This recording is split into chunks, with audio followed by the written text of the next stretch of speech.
Gostaria de dar as bem-vindas a todos e agradecer ao Luiz Gosling por ter aceito o nosso convite para essa palestra sobre a sua experiência na PUC-Rio. O Luiz tem uma longa trajetória na área de logística e supply chain, que inclui a sua participação no mestrado profissional em logística, com uma articulação muito bem conduzida por ele, com certificado de transporte e logística do MIT, que ainda foi dado continuidade após, com um mestrado no MIT e uma carreira profissional sobre a qual, rica de detalhes, sobre a qual ele vai estar falando e compartilhando com todos nós. Acho que essa aqui é uma oportunidade única para os que estão dentro do mestrado profissional em logística, assim como para todos aqueles que pensam logística e supply chain. Quero agradecer também à professora Adriana Leiras, que iniciou esse convite, que está aqui presente conosco, e gostaria de organizar esse nosso encontro, a pedido do próprio Gosling, inclusive, como um debate, como uma conversa iniciada pelo Luiz Gosling. Então, fiquem à vontade para abrir os seus microfones e compartilhar conosco das perguntas, dúvidas. E o Luiz é um dos 14 alunos do mestrado, ex-alunos e atuais alunos do mestrado profissional, que optaram por conduzir o mestrado, os estudos do mestrado profissional, de forma compartilhada com o certificado de transporte e logística, o GCLOG, do MIT. Então, sem maiores delongas, mais uma vez, obrigado, Luiz. You have the floor.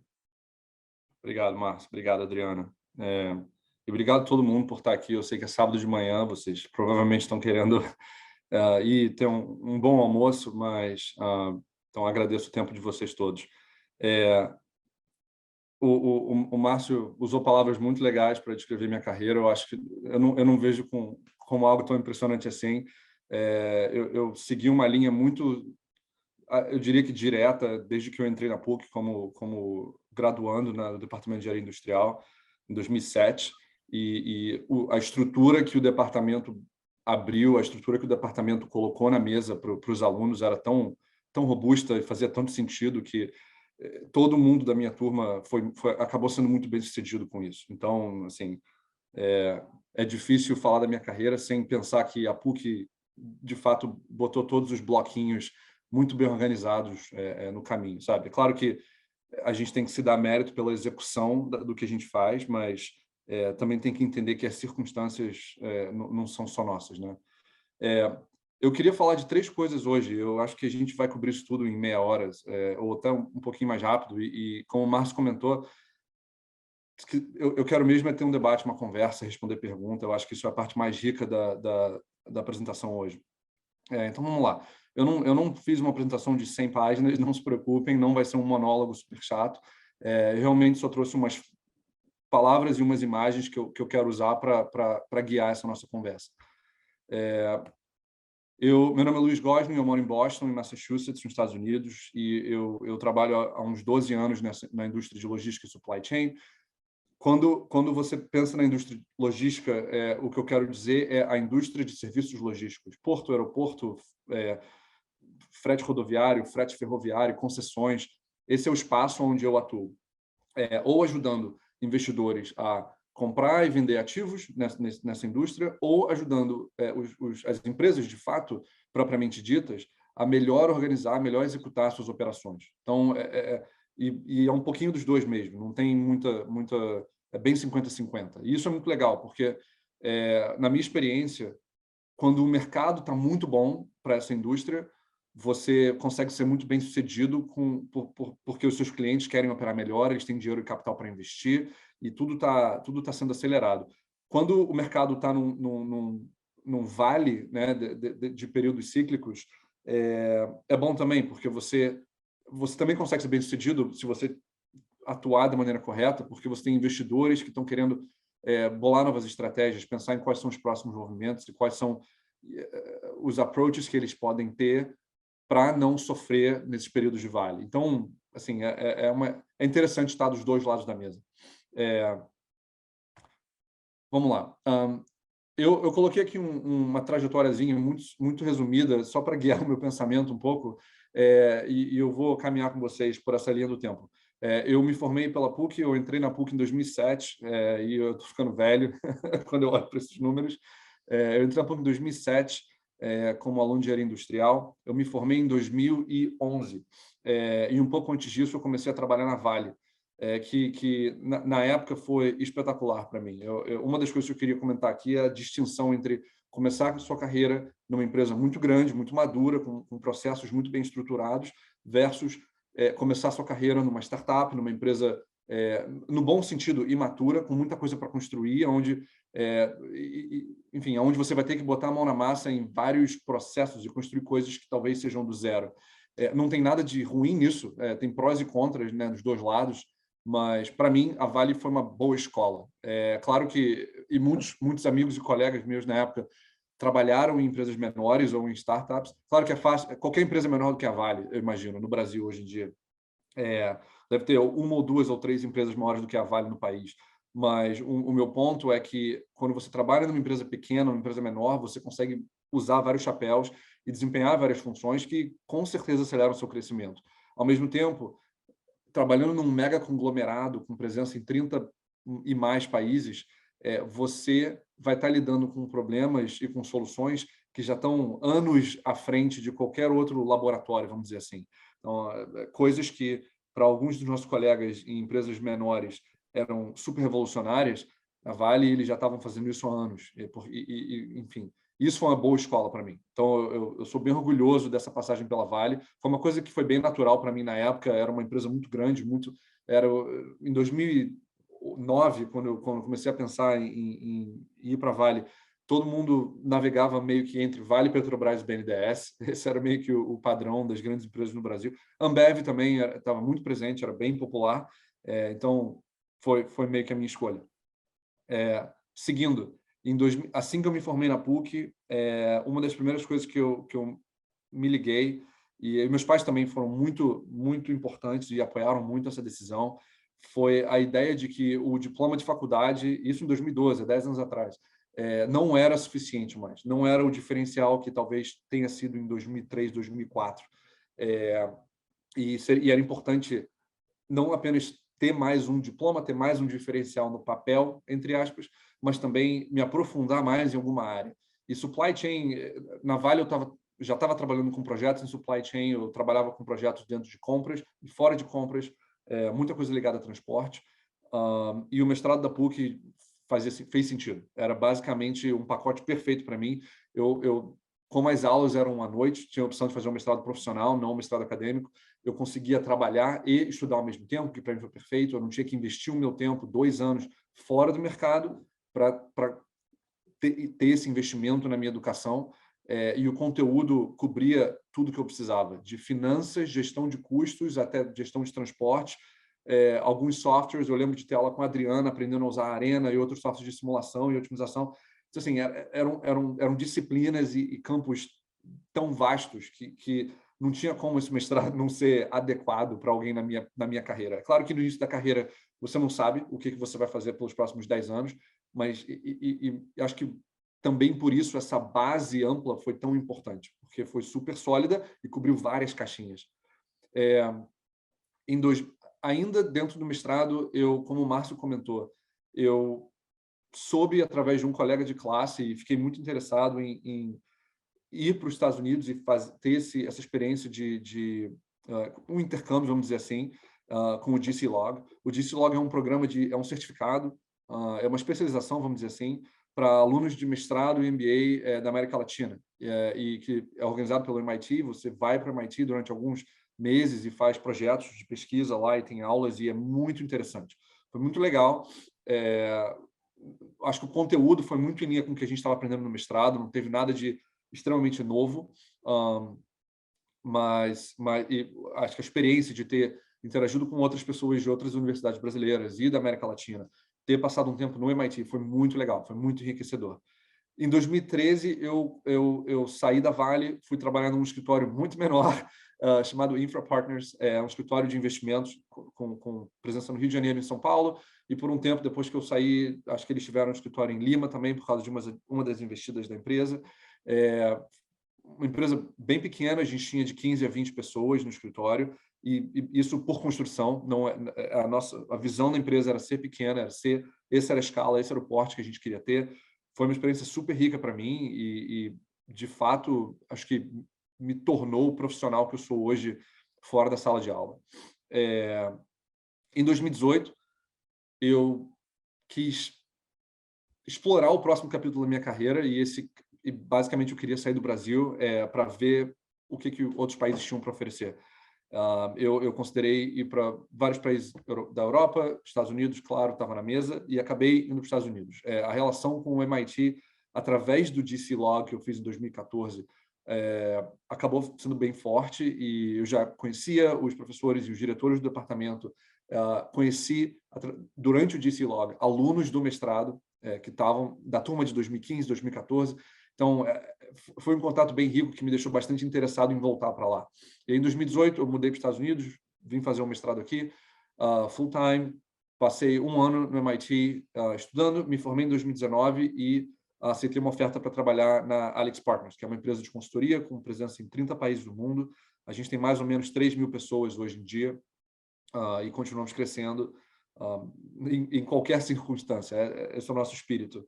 A Alex é uma empresa que nasceu e cresceu no mercado de reestruturação e recuperação judicial na década de 80, 90, e mais para os anos 2010, nos últimos 20 anos, desenvolveu essa parte de consultoria, análise de investimentos e assessoria para investidores. Então, é uma empresa bem diversificada que consegue ser bem sucedida tanto no pico como no vale dos mercados. Então, isso para mim foi bastante interessante. Essa é a trajetória, bem high level, bem resumido. E eu vou mergulhar um pouquinho mais em alguns desses bloquinhos, principalmente no mestrado. Então, eu quis escolher algumas palavras só para jogar aqui. Essas são as grandes coisas para mim, quando eu estava pensando sobre essa apresentação semana passada, essas são as grandes coisas que eu tirei do mestrado e uso até hoje. A primeira que eu queria comentar, para mim é mais engraçada, mas é absolutamente séria, ler e escrever, entre aspas. A Adriana foi minha orientadora durante o mestrado e continuou me orientando pela minha carreira até hoje. Ler e escrever é uma habilidade, e você fica melhor o quão mais você exercita isso. É muito muscular. Quando eu estava no mestrado, sentando onde vocês estão sentando hoje, a carga de leitura era absurda, não dava tempo na semana para ler tudo que tinha que ser lido, ou tudo que dava para ser lido, vamos botar assim, e filtrar o conteúdo e saber aonde você mergulhar e aonde não mergulhar tão profundamente era fundamental. Foi fundamental para mim. A minha dissertação, eu vou falar um pouquinho mais disso mais para frente, a minha dissertação foi sobre compras, e compras é uma ciência, né? Tanto na parte quantitativa quanto na parte qualitativa, e a bibliografia de compras vem da década de 60, tinha tanto material para ler. Na minha dissertação, o capítulo de referências bibliográficas tinha, sei lá, 10 páginas. Eram tantos artigos, tantos livros que eu tive que pesquisar, e foi muito importante aprender a pesquisar, aprender a ler, aprender a ser sucinto, a usar bem o meu tempo e a escrever, saber registrar as coisas de maneira sucinta. Isso foi muito bom para mim. Indo totalmente para o outro lado da página, se a gente olhar aqui para a esquerda, gerenciar meu tempo. Isso foi muito importante, eu mencionei isso, não sei se no início da palestra ou antes da palestra começar, com o Márcio e com a Adriana. Aula quinta-noite, aula sexta-noite, aula sábado de manhã, trabalhando 10 horas por dia, todos os dias, e ainda tentando levar uma vida normal e aproveitar o tempo de lazer, foi punk, em várias semanas e vários meses. Isso durante 2 anos, consistentemente, né? E com o DC Log no meio. Então, com certeza, me tornei muito mais organizado durante o mestrado, não por opção, é mandatório. Próxima coisa, diploma de engenheiro diferencial? Absolutamente não. Os meus colegas de classe eram tão bons quanto eu achava que eu era em tudo que eu fazia, ou melhores. O mestrado foi, acho que, a primeira ou uma das primeiras oportunidades que eu tive de sentar numa sala onde eu me sentia completamente na base do quarto quartil, vamos dizer assim, dos meus colegas de classe. Isso foi muito bom. Eu digo isso no bom sentido, porque isso te motiva, estando nessa sala e sentindo que o jogo não está ganho, você tem que correr atrás. Isso foi muito bom para me motivar, e eu sempre fui meio competitivo. Então, essa percepção de que o jogo não está ganho, esses caras, eles, enfim, vão, sabe, conseguem correr 2 voltas em volta de mim, foi bom para mim, no bom sentido, claro, sem ser uma pressão negativa, claro, mas uma boa motivação. Ainda aqui na esquerda, decks e trabalhos em grupo, isso é uma coisa que, em qualquer sala de aula, tanto na faculdade como no mestrado, isso é importante, mas hoje em dia o meu trabalho como consultor é basicamente gerenciar pessoas e estar na frente de clientes e apresentar e lidar com outras pessoas. Isso é muito importante. E eu, sinceramente, eu queria ter explorado um pouco mais isso. Nos meus 10 anos atrás, eu acho que eu era mais quieto e mais introvertido, e isso não que eu seja extrovertido hoje em dia, mas eu acho que a minha comunicação melhorou muito. E, mais uma vez, não por opção própria, mas porque a carreira e o dia a dia forçam isso na gente. Então, isso foi muito bom, e isso é uma coisa que eu talvez tivesse investido até mais tempo e energia em desenvolver. Aprender sobre novos softwares, e os exemplos que eu tenho na minha cabeça são de 10 anos atrás, e teve mais coisas que eu aprendi no MIT e mais coisas que eu aprendi na prática nesses anos. Eu tenho certeza que hoje em dia o que vocês estão aprendendo no mestrado profissional talvez seja anos-luz do que eu uso no dia a dia, porque vocês estão aprendendo o que está na crista da onda, o que está na vanguarda dessas soluções de otimização, simulação, desculpa, me faltou a palavra, simulação e outros tipos de data analytics e machine learning, essas coisas.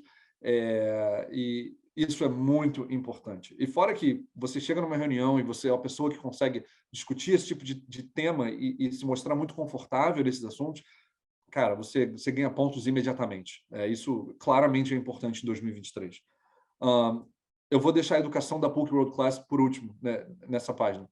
Amigos e suporte, muito importante. Eu comentei que eu me sentia no quarto quartil da minha turma. Isso era muito verdade, e eu tinha alguns colegas de turma que acabaram se tornando muito próximos. Um ou outro que, inclusive, foram para o Ditlog comigo, quando a gente fez esse intercâmbio. É muito bom ter esses contatos, não apenas porque vocês se suportam, quando você tem que estudar junto, ou tirar alguma dúvida, ou, enfim, exercitar o cérebro um pouquinho, mas também para te motivar. Você não pode ficar parado, não pode ficar para trás, porque os seus amigos vão continuar mexendo e se movendo para frente e avançando. Você quer avançar junto. Existe uma competição saudável quando você tem um grupo de pessoas que te puxam para frente, te empurram para frente. E você quer estar nesse grupo. Você não quer estar no grupo, e eu tenho certeza que todos os alunos dessa turma de mestrado têm esse perfil, é todo mundo, enfim, alpha students, claro, mas são pessoas que não ficam paradas, que querem avançar, e isso para mim foi muito importante. Eu via esse grupo de pessoas se mexendo, e eu queria me mexer também. Sistemas de transporte e compras são as 2 esferas que eu coloquei aqui na base.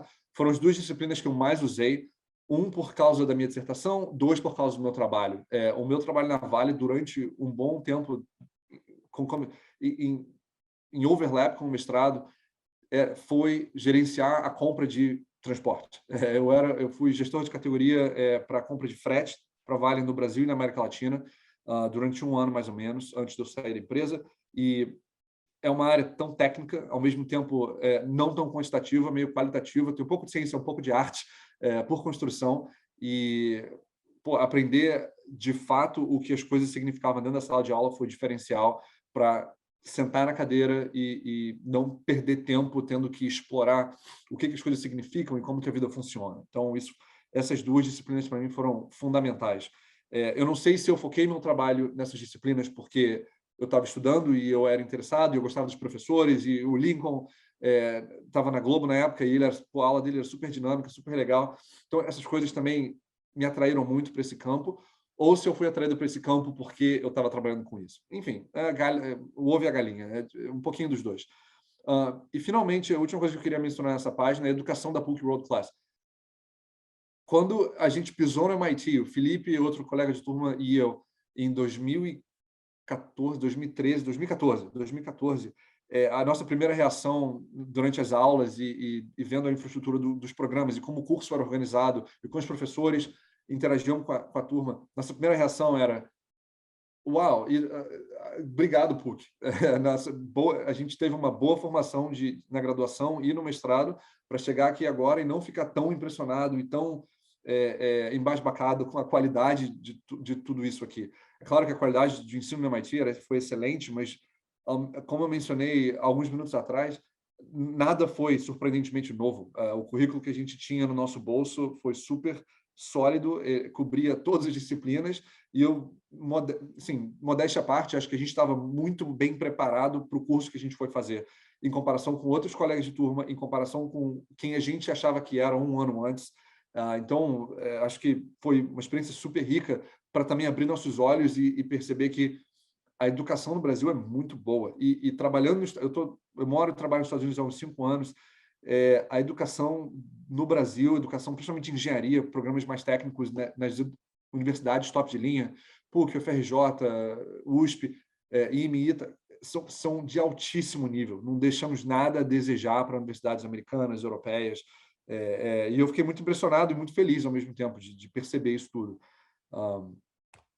Beleza. Avançando. Eu queria só mostrar uma foto do que foi minha dissertação. Eu tentei, nas minhas próprias palavras, quantificar o inquantificável e criar um modelo de maturidade de compras. Eu estava trabalhando em compras nessa época na Vale e eu quis usar isso, usar essa experiência e o acesso que eu tinha a pessoas, dados e informação para me ajudar na minha dissertação. A dissertação é um projeto que dura mais de um ano, claro, então já é difícil por si só fazer com um tema onde você é mais familiar e tem acesso aos dados e às pessoas e ao conteúdo ajuda muito. E essa foto, essa imagem que eu coloquei na página é o diagrama que a gente construiu na minha dissertação, onde a gente colocou várias esferas que são importantes para a função de compras e tentamos medir como que a nossa área na Vale, como que o meu departamento estava performando nessas diferentes áreas. Então, foi muito interessante, foi muito legal, foi uma visão diferente, foi super bacana mostrar isso dentro da Vale depois que a dissertação ficou pronta. E a principal conclusão da dissertação foi eu pegar as diferentes...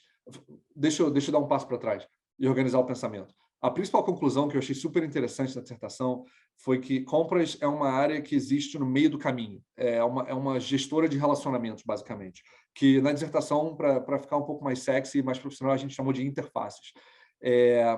E como meio do caminho, como uma gestora de interfaces, alguns relacionamentos são mais importantes que outros. E para algumas empresas, essa lista muda, né? Esse ranking de importância muda.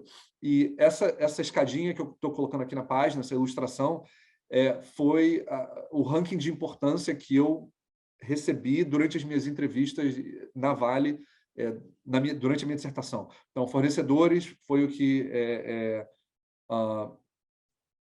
foi que o time julgou ser a mais importante, e competidores, a relação com os seus competidores com os competidores da Vale, foi a relação que foi julgada ser a menos importante ou menos crítica para a função de compras, dentre essas 10 ou 11 que a gente elencou. E o interessante é que a gente tinha um modelo, um diagrama que conseguia medir o quão bem a gente estava executando essas diferentes gestão de relacionamentos, né? E, para surpresa de todos, esse foi o resultado. As interfaces mais importantes não eram as mais bem apoiadas, ou pelo menos não todas. E isso foi muito legal, foi um pouco controverso quando eu, 25 anos de idade, coloquei isso na televisão, no escritório, e mostrei isso para a diretoria, e todo mundo ficou interessante. Aparentemente, a gente focava muito em gerenciar como que a gente lidava com o governo, relações governamentais e relações públicas, relações jurídicas, e muitas vezes negligenciava um pouquinho a qualidade, por exemplo. E isso não é ruim, isso é simplesmente um achado, uma conclusão da dissertação, olhando para um departamento apenas. Isso foi muito legal. Assim, são áreas de oportunidade que gerou muita discussão e foi muito legal, sem gerar entropia, sem gerar muita entropia. E aí, para fechar, eu trouxe um monte de fotos que eu queria só comentar. Essa é a minha turma do DC Log, quando a gente fez um intercâmbio no MIT. Eu ainda tinha muito cabelo, ou algum cabelo, eu estou aqui. A minha noiva viu essa foto ontem, comentou que parece foto de mafioso tentando escolher os próximos alvos. Não são alvos de nada. Todos os círculos brancos são os outros alunos brasileiros. A nossa turma teve 14 alunos do Brasil, dentro dos 40 alunos. Então, foi uma presença muito legal, tinha bastante brasileiro, foi muito bacana. Esse outro círculo azul é o Felipe, que foi nosso aluno também, meu colega de turma no mestrado profissional da PUC. E a Luísa, que está aqui embaixo, ela também é amiga nossa do departamento, faz pesquisa na área de logística humanitária, conhece bem a Adriana, já trabalharam juntos. Enfim, os outros colegas do Brasil são ou de São Paulo, ou do Sul, ou de outras regiões, Minas. Então, assim, uma turma bem legal, um grupo bem bacana, a gente mantém contato até hoje, foi super legal. E essa foto é, obviamente, a gente na Killian Court, que é a praça principal do MIT, que tem o domo, o prédio com o domo atrás. Comentando rapidamente sobre minha passagem depois do DC-Log, depois de ter me formado, ter o mestrado foi extremamente importante, não apenas, como eu falei antes, para ter mais um diploma, mais uma tatuagem no meu braço, mais um logo no meu currículo, mas também como um diferencial. O mestrado em Supply Chain, o meu trabalho no Infra Partners usou praticamente tudo que a gente aprendeu no mestrado ou mais. Eu trabalhava diretamente com investidores do mundo inteiro, ou comprando ou vendendo ativos na América Latina. Eu olhava muito para terminais portuários, e isso acabou sendo meio que um foco da minha carreira. Terminais portuários, operação de contêineres, transporte marítimo, operação de aeroportos, concessões aeroportuárias. Eu fiz um projeto alguns anos atrás para o aeroporto de Heathrow, em Londres, quando eles estavam expandindo, isso pre-COVID. Então, assim, muitas das coisas que a gente aprendeu na PUC eu uso até hoje. Isso foi muito interessante, muito importante. Coisas que outros colegas no Infra Partners não tinham. Eles não tinham essa bagagem, eu vou chamar de acadêmica, mas, de fato, bagagem técnica. São coisas que você não aprende no dia a dia, você só aprende se você sentar na cadeira e abrir um livro e ter um professor te ensinando. A analogia que eu sempre usei e continuo usando é que parte da nossa profissão como profissionais de supply chain é como fazer espadas japonesas, katanas. Ninguém nasce sabendo fazer excelentes espadas japonesas. Você tem um mestre que te ensina, e aí você se torna um mestre e você ensina para o próximo, para o seu aluno, que se torna um mestre que ensina para o próximo. Então, supply chain tem um pouco disso, tem bastante disso. Não dá para aprender tudo na prática. Você tem que ter um mestre que te ensina como fazer a espada perfeita, e aí você se torna um mestre eventualmente e ensina para o próximo. O mestrado em Supply Chain do MIT foi super rico, foi mais... Não teve, na minha opinião, não foi um mestrado que me deu novas esferas, mas sim me aprofundou em praticamente todas as esferas que eu já tinha visto. Isso por escolha própria. Eu podia ter escolhido me manter num nível um pouco mais superficial entre as disciplinas de supply chain, entre as disciplinas do mestrado, mas eu quis mergulhar um pouco mais em gestão de custos.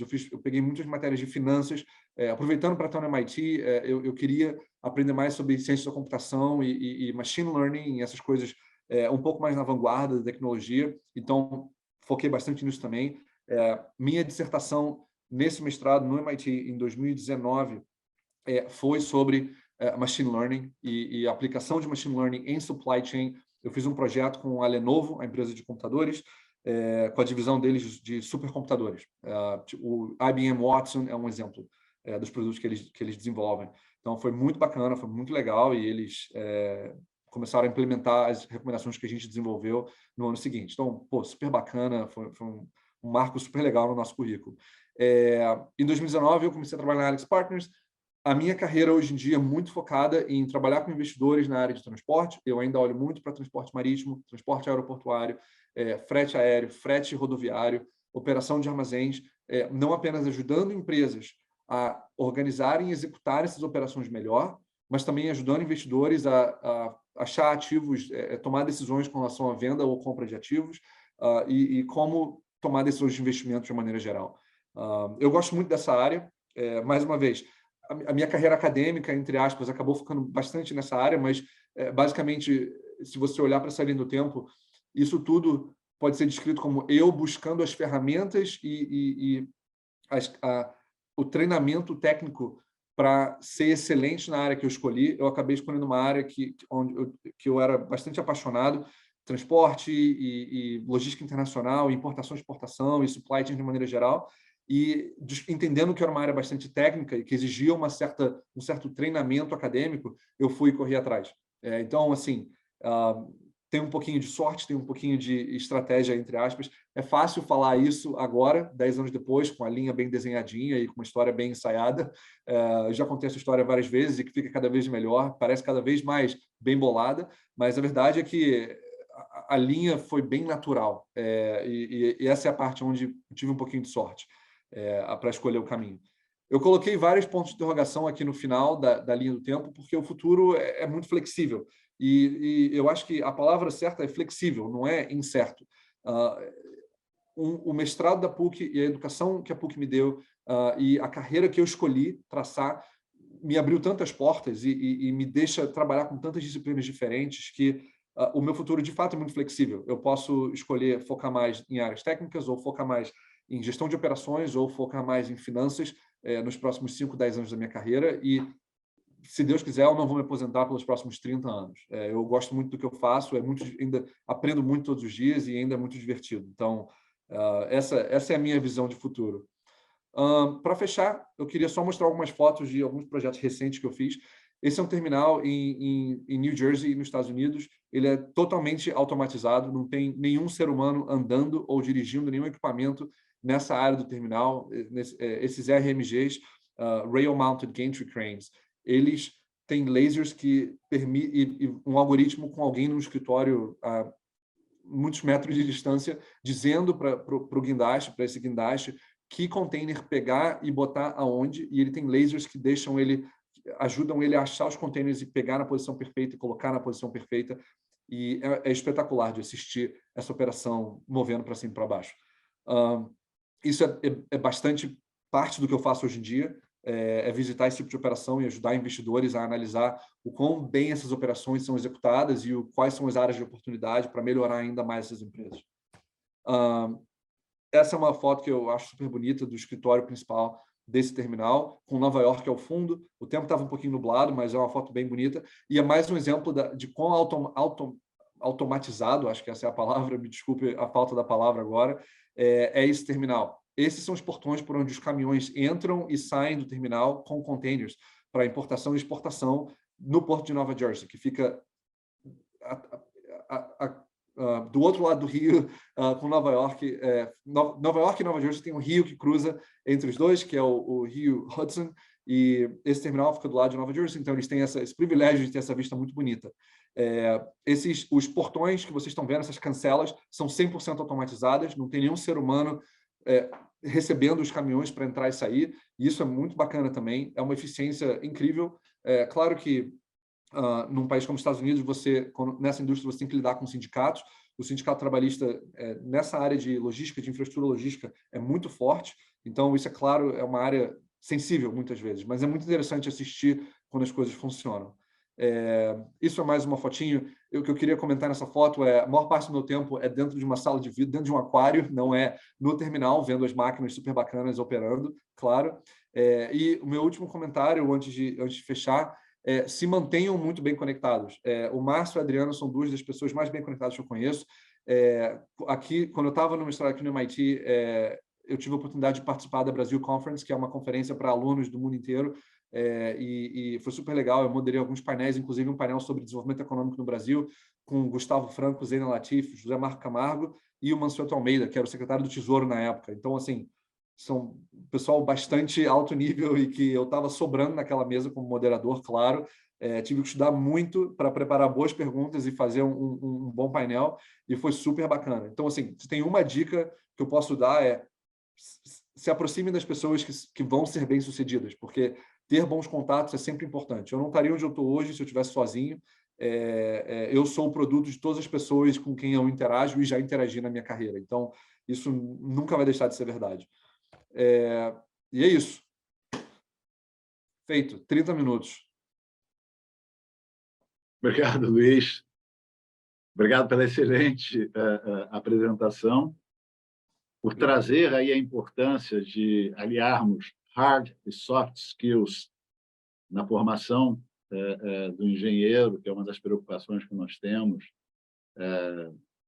nos nossos mestrados e doutorados. tanto acadêmico, quanto no mestrado acadêmico, quanto no profissional, de que os nossos alunos realmente tenham essa mente aberta para poder realmente transitar na vida real com essa mistura de arte e ciência, né?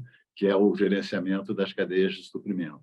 Te agradeço muitíssimo pelas palavras elogiosas também, tanto ao curso, quanto à nossa PUC, quanto à minha pessoa, a da Adriana. E eu gostaria agora de abrir para que possamos conversar um pouco, né? Abrir um pouco para as dúvidas, para as perguntas. Fiquem à vontade, todos e todas, para abrirem seus microfones e não percam essa oportunidade de conversar um pouco mais com o Luiz. Eu gostaria também de pedir à Adriana, por favor, Adriana, se você não se importar, de conduzir essa segunda parte da nossa reunião, moderando aí as perguntas e respostas e levando a nossa reunião ao encerramento. Mais uma vez, muito obrigado, Luiz. E eu queria também só agradecer aqui a presença também de outros professores do departamento, e do mestrado profissional, como o Rodrigo Caiado e o Igor, que estão presentes em sala. Adriana, por favor. Obrigada, Márcio. Obrigada, Goslin. É interessante, gostei muito de ver os slides sobre a sua dissertação. Lembro do processo de desenvolvimento, você chegando bastante excitado com o problema, e eu falei, não, vamos aqui construir um embasamento teórico, a metodologia, e depois a gente conseguiu combinar as duas coisas, e acho que de forma muito bem sucedida, né? Deu um trabalho bem bacana. Como é que você viu esse processo? Deixa eu começar abrindo aqui com essa pergunta de trazer essas metodologias todas para um problema que você tinha visto na prática no seu trabalho, né? Você chegou com uma pergunta de pesquisa e a gente foi construindo juntos até chegar no produto final. Olha, excelente pergunta. Eu acho que tem algumas coisas para extrair aí, né? Primeiro que foi um processo completamente novo para mim. Eu nunca tinha me envolvido com pesquisa durante a faculdade, não era um foco meu. Então, assim, foi uma curva. Eu tive que aprender, né? Parte do ler e escrever isso, é um pouco disso também. Quando eu comecei a trabalhar nos Estados Unidos, eu percebi o quanto que no Brasil a gente não usa, na indústria, na prática, a gente não usa pesquisa. E isso me deixou impressionado. Eu nunca tinha parado para perceber, nos meus anos de Vale, Infra Partners e trabalho no Brasil com diversos clientes, diversas empresas, o como que pesquisa aplicada era importante, ou poderia ter sido importante para desenvolver novas soluções. Muitas vezes a gente quebrava a cabeça com os nossos clientes ou internamente para tentar desenvolver certas respostas para as perguntas que a gente tinha, mas a gente não sabia como perseguir essas respostas, como construir as soluções. Então, o processo de fazer uma dissertação, o processo de me amarrar um pouco mais na academia foi muito importante. E isso e não apenas foi importante em 2013, 14, quando a gente estava 12, 13, quando a gente estava trabalhando na dissertação, mas também foi importante em seguida, né, até hoje. Hoje em dia eu uso muito pesquisa aplicada, não apenas ajudando como uma pessoa da indústria, ajudando acadêmicos e pesquisadores na pesquisa deles, mas também como um aluno. Eu volta e meia uso recursos da PUC e do MIT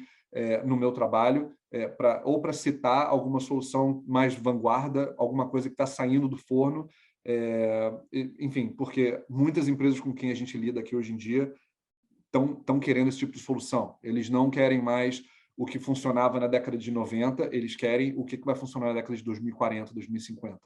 Né? Esse é o espírito.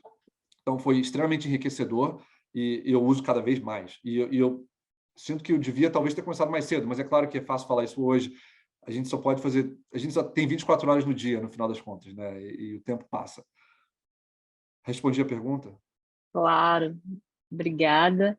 Deixa eu abrir agora para os demais. Alguém quer fazer alguma pergunta, algum comentário sobre a apresentação do Luiz?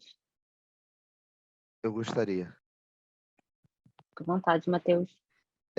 Bom, eu sou economista, né, formado pela PUC, e eu trabalho numa empresa que não tem essa questão da logística. Eu trabalho em empresa de auditoria do mercado de óleo e gás, né? E Uhum. eu tenho uma certa dificuldade, estou no primeiro período, né, então ainda estou no início, eu tenho uma certa dificuldade ainda de como posso dizer, de colocar, de ter uma visão do que aquilo que eu estou aprendendo pode ser útil, na minha carreira. Eu tenho dificuldade, tipo, de visualizar os exemplos, ser alguma coisa mais concreta. Eu sinto que eu tenho esse obstáculo a mais aí a ser percorrido. O que que o senhor sugere, que eu possa fazer, né, ou uma dica que possa me ajudar a ter mais vivência nessa questão, né? Tá, boa pergunta. Deixa eu te fazer uma pergunta. Você comentou que é difícil conectar alguns pontos que você vê na sala de aula com a prática. Isso é porque os assuntos são meio conceituais e abstratos, como, por exemplo, maturidade de uma área de compras. Isso pode ser bem conceitual e abstrato às vezes, né? Dependendo de como você está vendo os exemplos e encarando o tema. Ou você está comentando essa dissociação dos pontos, porque na prática você não trabalha com supply chain, você trabalha com economia ou alguma coisa que não está tão diretamente ligada ao que você está vendo na sala de aula. Então, eu acho que é um pouco dos dois, né? Eu acho um pouco teórico e por não ter essa vivência no dia a dia, né, no mundo do trabalho, eu acabo tendo essa dificuldade maior. Então, acho que é um Uhum. pouco dos dois. Olha, vamos lá. Primeiro, tem dois comentários. O primeiro não tem nada de errado nisso. É circunstancial. É claro que se você está estudando algo que não está presente no seu dia a dia, é que nem aprender uma nova língua. Se você pode aprender alemão lendo um livro, mas se você não falar e praticar e ouvir música e ver filme em alemão, boa sorte, você não vai pegar o vocabulário e realmente solidificar o aprendizado. É, o meu segundo comentário quando eu estava no mestrado, e assim, todo mundo passa por isso. Quando eu estava no mestrado, a gente estudou 10, 12 diferentes disciplinas, eu não via todas elas no meu dia a dia. É uma coisa muito natural. Você vai ser muito melhor em uma ou duas coisas e você vai ser bom em várias outras e vai ter algumas duas que você entende o que é, você sabe o suficiente para saber, quando você vê na sua frente, você vai saber identificar, é disso que a gente está falando. Eu sei, eu entendo esse conceito e eu posso ter uma conversa sobre isso, mas você não vai usar no dia a dia. E isso não tem problema nenhum, isso é natural, isso acontece com todo mundo. Você estar nesse mestrado e trabalhar numa empresa que está imersa na indústria que esse mercado cobre, isso você está aprendendo no mestrado, não tem nenhuma dúvida. Ainda que você não use a parte técnica do mestrado no dia a dia. Vou te dar um exemplo. Quando eu estava no mestrado, uma das disciplinas que a gente teve era relacionada ao mercado de transporte rodoviário no Brasil. Não apenas como gerenciar o transporte, como botar carga dentro do caminhão, vamos dizer assim, mas também como negociar com o fornecedor, como, enfim, ler uma proposta e entender o que a empresa precisa e o que o cliente interno da empresa, o usuário desse transporte, precisa.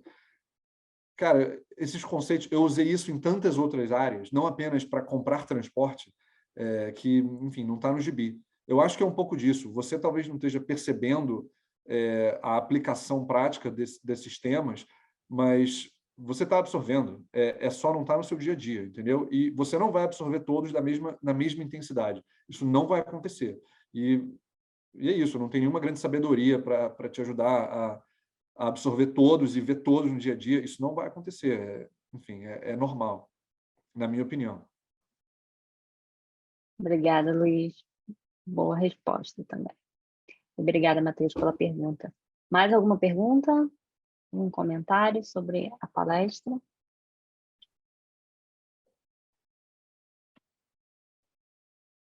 Oi, bom dia. A Rebeca falando. Eu queria fazer uma pergunta. Luiz, obrigada, né, pela palestra, parabéns aí pelos resultados que você mostrou. Eu queria saber, assim, com essa experiência que você desenvolveu, né, em infraestrutura, tanto na Vale quanto hoje nos Estados Unidos, quais são as barreiras que você ainda enxerga que o Brasil precisa ultrapassar para a gente conseguir aí desenvolver, né, e ter mais infraestrutura, que hoje a gente sabe que o problema de infraestrutura para o desenvolvimento do Brasil é muito grande ainda. O que você enxerga ainda aqui? Quais são essas barreiras? Bom, a gente vai entrar na segunda hora da palestra, então, agora. Vamos falar sobre desenvolvimento econômico e infraestrutura do Brasil. Brincadeiras à parte, eu não estou 100% por dentro de como a infraestrutura no Brasil está sendo desenvolvida hoje em dia. Eu sei que o BNDES teve uma presença muito forte nos últimos 3, 4 anos durante a administração do governo Bolsonaro, sem compartilhar opiniões aqui, mas o BNDES fez um trabalho muito intenso de privatização em vários setores da infraestrutura, não apenas terminal de container, mas saneamento público em várias áreas do país, enfim. E assim, sem querer opinar sobre se privatização é a solução ou não, eu acho que a infraestrutura no Brasil está muito atrasada em diferentes áreas. Na minha experiência, trabalhando com isso no Brasil, o que eu vi funcionar muito bem foi investimento estrangeiro em certos ativos. No entanto, isso não é uma solução para todas as áreas. Isso só funciona para ativos privados. Você não pode, não dá para ter investimento estrangeiro construindo todas as pontes que o Brasil precisa. Não dá para ter investimento estrangeiro gerenciando todo o saneamento básico que o Brasil precisa. Mas investimento estrangeiro, em geral, funciona para certos tipos de ativos. Operações de importação e exportação, esses gateways de container e tal, isso eu vejo com bons olhos. A resposta curta é dinheiro de fora é uma solução de curto prazo. Longo prazo, eu não sei. Eu vou ser muito sincero, eu não sei qual a solução de longo prazo, por desconhecimento de qual o status hoje em dia. Entrando um pouquinho mais na área política ou política econômica, acho que o Brasil hoje em dia ele tem uma crise de legitimidade em termos de política econômica. Um país pode ir para a guerra e perder a guerra, ele pode ir para a guerra erroneamente e perder a guerra. Isso não tira a legitimidade do governo. A população pode detestar os líderes, isso não tira a legitimidade do governo.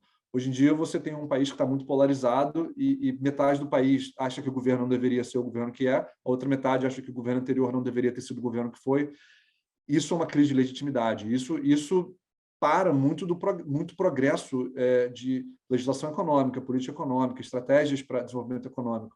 E eu acho que desenvolvimento econômico vai ser uma consequência da administração que vier, seja Lula, Bolsonaro, esquerda, direita, para cima e para baixo, isso é indiferente. Mas eu não vejo com grandes olhos, tá? Em 2023. Obrigada, Luiz. Não sei se eu estou sendo muito pessimista no meu comentário, mas o que eu vi funcionar no passado ainda funciona hoje em dia, só que tem muita coisa na lista. É uma lista muito longa de coisas para fazer. Obrigada, Luiz. Obrigada, Rebeca, pela pergunta. Mais algum comentário? Alguma pergunta adicional? Dos professores que estão presentes? Eu gostaria de entender um pouco melhor essa tua atuação, que eu vi assim um pouquinho, né? Eu tive a ocasião de conhecê-lo pessoalmente no MIT, né? Não fui um dos teus professores, não tive esse privilégio, mas, enfim, entender um pouco como foi essa tua passagem nesses processos de merge and acquisition, nos quais você esteve envolvido e que, na verdade, dizia respeito aí a ativos muito importantes, tanto para o funcionamento das economias, quanto em termos de valores. Um pouco quais foram os principais setores, países, e como esse processo se desenvolveu. Claro. Eu não tinha tocado em fusões de aquisições ou nenhuma área especificamente relacionada a finanças até... Bom, na faculdade eu estudei bastante de finanças, na PUC, o Departamento de Economia da PUC é excepcional, tem muita disciplina legal que todo mundo pode pegar durante a graduação. Na Vale eu não olhei praticamente nada disso. Claro que o mundo funciona com dinheiro, então é claro que finanças como uma ferramenta é muito importante, mas, de fato, mergulhar em fusões e aquisições aconteceu mais quando eu entrei no Infra Partners, que foi o meu segundo trabalho, ou a segunda empresa onde eu trabalhei, vamos dizer assim. E a maior parte desse valor, de 6 bilhões de dólares, foi em terminais, seja terminais de container, terminais de granel líquido, terminais de granel sólido, e o trabalho, basicamente, em linhas gerais, consiste em assessorar, junto com investidores que estão interessados em comprar, adquirir esses ativos, esses terminais, muitas vezes concessões, tá? Ou interessados em adquirir a concessão de um aeroporto, por exemplo. O aeroporto Santos Dumont, o aeroporto Galeão é uma concessão. Existe uma empresa que gerencia a concessão, faz os investimentos necessários de engenharia civil, expande o terminal, constrói um terminal novo, que seja, e toca a operação do terminal no dia a dia. E qualquer lucro que eles têm, eles botam no bolso. Esse tipo de concessão é um ativo, é um investimento que você compra e gerencia por 20 anos e depois vende para o próximo.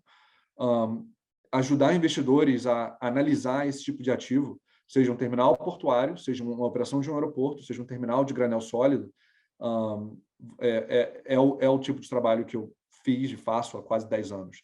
Não apenas para adquirir, mas também para, muitas vezes, fazer fusões de diferentes ativos dentro da mesma rede, ou para vender, para fazer um carve-out ou um spin-off de um ativo dentro de um conglomerado. Um exemplo bem grande é, por exemplo, a Vale vendeu em 2013 ou 12, vendeu a VLI, que era o braço de operação ferroviária da Vale. Eles venderam a VLI para investidores internacionais e o nosso escritório foi parte dessa venda. Na verdade, a gente estava do lado dos investidores, então a gente foi parte da compra.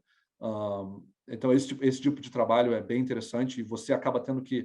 Você aprende tanto, porque você tem que analisar todas as finanças da empresa, toda a operação, toda a parte de back-office e funções de suporte, tesouraria, RH, TI, todas as coisas que são, na nossa cabeça, um pouco secundárias, mas que são o que faz a empresa andar e viver, né? Essa é a experiência em linhas gerais. Obrigado, Luiz. Márcio e Adriano, posso fazer uma pergunta? Claro. Igor, Por favor. o que é professor do nosso departamento, também professor tanto para graduação quanto para pós, professor do mestrado profissional. Obrigada por estar aqui com a gente hoje. Palavra com você. Legal. Luiz, primeiro, agradecer, acho que a apresentação ficou bem legal, tanto a forma, né, e a maneira como você conduziu. E, como a Adriana disse, eu estou hoje lecionando as disciplinas de simulação e métodos probabilísticos, né, no mestrado profissional.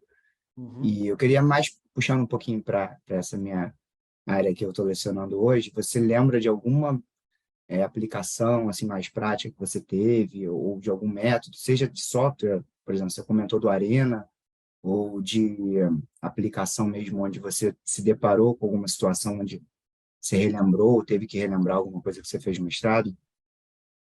Muitas vezes. Uhum. Desculpa. Não, era isso, a pergunta é essa mesmo. A resposta é sim, claro, muitas vezes. Uma das coisas que eu uso muito, algumas vezes por ano, em alguns projetos, é um tema bastante recorrente, é previsão de demanda. Previsão de demanda e gestão de estoque são duas ciências por si só, né? E são coisas que toda empresa usa e nunca vão deixar de usar. E são áreas que ficam cada vez mais complicadas e complexas com novas soluções. Previsão de demanda é uma coisa... Eu vejo isso bastante. A gente fez um trabalho com uma empresa, eu não quero falar nomes, mas é uma grande empresa dinamarquesa de brinquedos, para analisar o quão bem eles estavam fazendo a previsão de demanda deles. E é assim, eles têm um time de 50 cientistas fazendo demand forecasting. Hoje vocês usam alguma linguagem de programação específica? Eu uso bastante, varia, tá? Uhum. E eu vou te dizer algumas, mas basicamente eu uso o que o meu cliente quiser que eu use. Se eles estão acostumados a trabalhar em R, vai ser em R, porque no final das contas o que importa é se eu desenvolver alguma solução e entregar para o meu cliente, ele tem que usar e tem que funcionar, e quando quebrar ele tem que conseguir consertar, fazer manutenção, troubleshooting, etc. Então, assim, se eu fizer uma coisa espetacular em Python, der para o meu cliente, ninguém usar, não valeu. Não, Mas basicamente R Python, né? R Python, basicamente. Não, Basicamente. legal. Para esse tipo de solução, R Python. Para machine learning,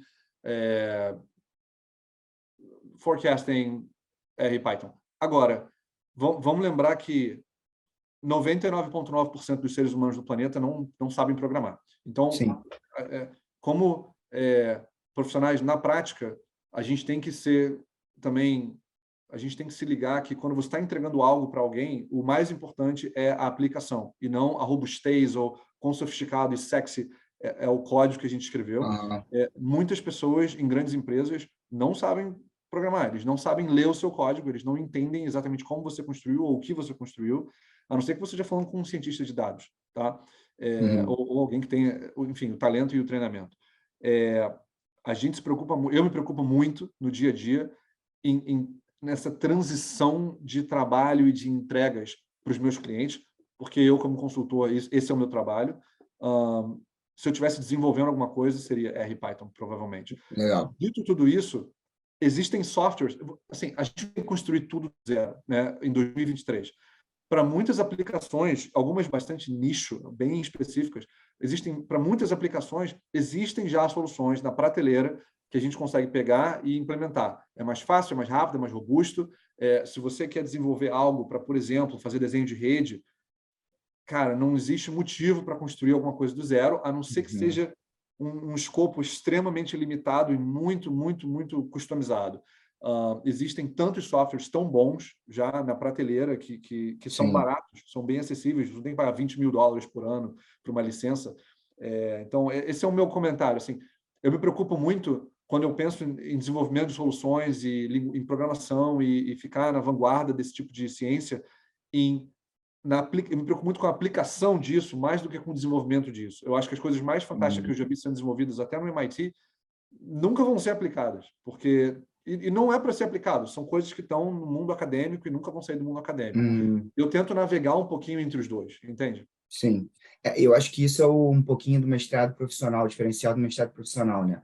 A gente, quando propõe os temas até dos trabalhos, os temas têm que estar relacionados ao que vocês estão fazendo na prática, na vivência, o que, às vezes, no acadêmico não é tão...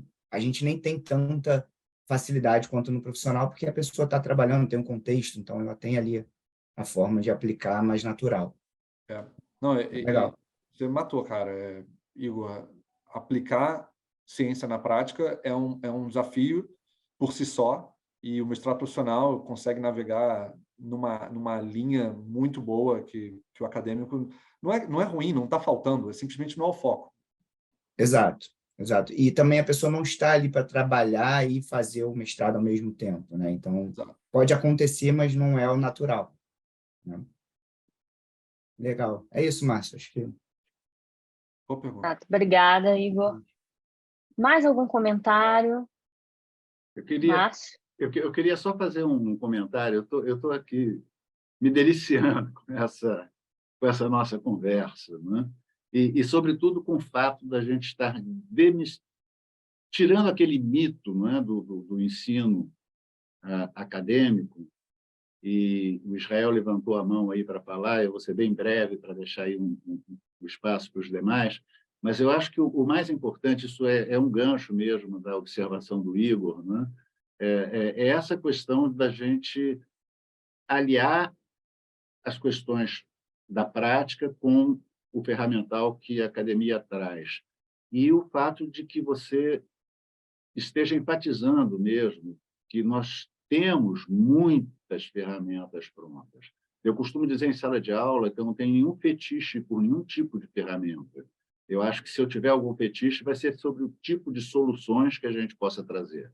E aí é muito aquela questão de qual é o problema que nós temos diante para ser resolvido, e fazer a boa pergunta é um chavão, mas, enfim, eu repito isso sempre, a boa pergunta é 60% da resposta. Então, eu acho que muito do que você trouxe e dessa pegada que o Igor trouxe também contribui muito para desmistificar. Nós temos um bom número de alunos do mestrado agora presentes na sala, né? Desmistificar um pouco essa curva de aprendizado, né? Ela é sempre um pouco angustiante, mas ela é absolutamente possível e segura, com todos os ferramentais existentes e com a estrutura que a gente procura favorecer. É mais uma observação do que uma pergunta propriamente dita. Eu deixo aí para a Adriana conduzir aí a continuidade dos debates. É um bom ponto. Obrigada, Márcio, pelo comentário. Israel? Bom dia, boa tarde, vocês estão me ouvindo bem? Sim, sim, estamos ouvindo. Tá bom. Muito obrigado, Luiz, pela palestra, né? Importante para nós aqui no mestrado profissional. Eu tenho uma pergunta, basicamente bem ligada à tecnologia. Eu vi de um dos seus slides, você comentou de um projeto. Eu gostaria que você, assim, eu trabalho atualmente trabalho na empresa, né, de grande porte de logística, né, na verdade, de óleo e gás, mas na área de logística. E uma das grandes oportunidades que a gente tem aqui é olhar para fora, tá? A gente olha aqui para dentro do Brasil e, de fato, olhar para fora para tentar entender o que o mercado está fazendo em relação à logística. Eu queria, assim, atualmente eu estou um pesquisador da indústria 4.0, né, logística 4.0. Eu gostaria que você fizesse essa correlação, por exemplo, ali, não vou falar de burocracia, eu vou falar de tecnologia, né? Por exemplo, o porto sem ser humano. É quase assim, impraticável no Brasil, né? Eu conheço quase todos os portos do Brasil, quase impraticável você ter um porto sem pessoas. Eu gostaria que você falasse e usasse esse contexto da indústria 4.0 também, que eu acho que é importante para nós alunos aqui que estamos estudando e olhar também para fora, até como isso influenciou na sua carreira como profissional, né? E um pouquinho das entregas que você fez lá nessa implementação lá naquela área portuária. Bom, tem alguns pontos aí. Muito, muito bom comentário. Eu não sou um profissional de indústria 4.0. Meu entendimento, e você me corrija se eu estiver errado, Jael, a indústria 4.0 está pensando em blockchain, contratos inteligentes, esse tipo de coisa. Eu acho que eu sei um pouquinho o suficiente para ser perigoso numa reunião, mas eu não diria que eu sou preparado para falar sobre isso. Automação em um porto sem pessoas. Isso é um desafio, tá? O terminal a foto que eu mostrei para vocês é uma exceção da exceção. Nos Estados Unidos deve ter 2 ou 3 ou talvez 4 terminais que conseguem se gabar desse tipo de solução. Na Europa você tem alguns mais. Rotterdam tem terminais completamente automatizados. Singapura tem terminais que, enfim, são infraestruturas que você constrói para serem feitas assim. Você não é como você ter um carro 2 portas e resolver botar mais 2 portas. Não dá para fazer isso. Tem que comprar já 4 portas. Essa é a analogia que eu sempre uso para automação. É difícil automatizar uma coisa que não foi construída para ser automatizada. O grande empecilho para automação é pessoal. Você tem milhares de pessoas que trabalham na indústria portuária, na indústria de transporte, na indústria logística, de uma maneira geral, são empregos. Então, assim, o argumento sempre é sensível, porque você quer automatizar para desenvolver os ativos, desenvolver a economia e alavancar o desenvolvimento econômico, mas, ao mesmo tempo, você está afetando vidas e trabalhos, e você tem que, de alguma maneira, reposicionar essas pessoas, e eles também são ativos, né? Desenvolvimento econômico é para nós, não é para o porto, são para as pessoas que o porto afeta.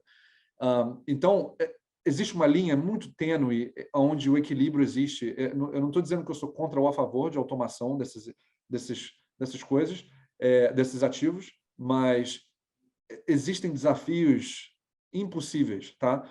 No Brasil, nunca vai acontecer. Os sindicatos são muito fortes. Nos Estados Unidos, vai ser aos trancos e barrancos e com muito lobby e vai demorar um pouquinho. Na Ásia, já existe. Na Europa, a infraestrutura é velha. E onde a infraestrutura não é velha, já está acontecendo. Então, essa é um pouco a minha visão, entendeu? Eu estou pensando em porto, mas eu acho que você pode fazer o mesmo argumento para ferrovias e outros tipos de ativos. Uma coisa que me veio à cabeça é eletrificação de frota. Eu acho que a eletrificação de frota e o monitoramento da frota de uma maneira digital, ter digital twins, esse tipo de coisa, isso é bem mais realidade. Isso é uma coisa que já é realidade em muitos países, já está acontecendo. Muito menos, tem muito menos entropia com relação a perda de empregos e de posições de trabalho. Então, esse é um caminho que eu acho, em termos de, cara, qual o próximo passo para a indústria de infraestrutura? Eu não acho que é automatizar tudo, eu acho que é provavelmente mais na linha de automatizar parte do trabalho. Então, ao invés de você dirigir uma máquina, você vai estar num escritório mexendo num joystick que mexe a máquina. É muito menos chance de acidente, muito menos chance de dar erro, porque você sabe exatamente matematicamente onde pegar e deixar as coisas. A rota é perfeita, você vai ter a tecnologia apoiando o trabalhador e não a tecnologia substituindo o trabalhador num primeiro momento. Essa é a minha visão como na prática. É claro que existem soluções que podem propor todos os níveis desse espectro, mas eu não vejo a gente indo para 100% nos próximos anos, ainda. Obrigada, Israel, pela pergunta e Luiz pela resposta. A gente já chegou ao fim, o horário aqui já está bastante adiantado, mas eu queria agradecer muito ao Luiz pela palestra, por ter vindo aqui compartilhar conosco a sua experiência. Para mim foi um prazer orientar você e acompanhar a sua evolução na carreira, ver como o mestrado fez diferença, como você começou lá com o GClog, e a partir daí mudou os rumos da carreira, e espero que nessa turma a gente consiga ter mais pessoas interessadas em fazer o caminho que o Gosling fez, né? E que isso sirva de inspiração para os demais. Então, obrigada, pessoal, por estar com a gente hoje, e a gente vai ter outros eventos como esse, então fiquem ligados, tá? Obrigada. Obrigado, gente. Um abraço em todos. Obrigado, um abraço a Tchau, todos. tchau.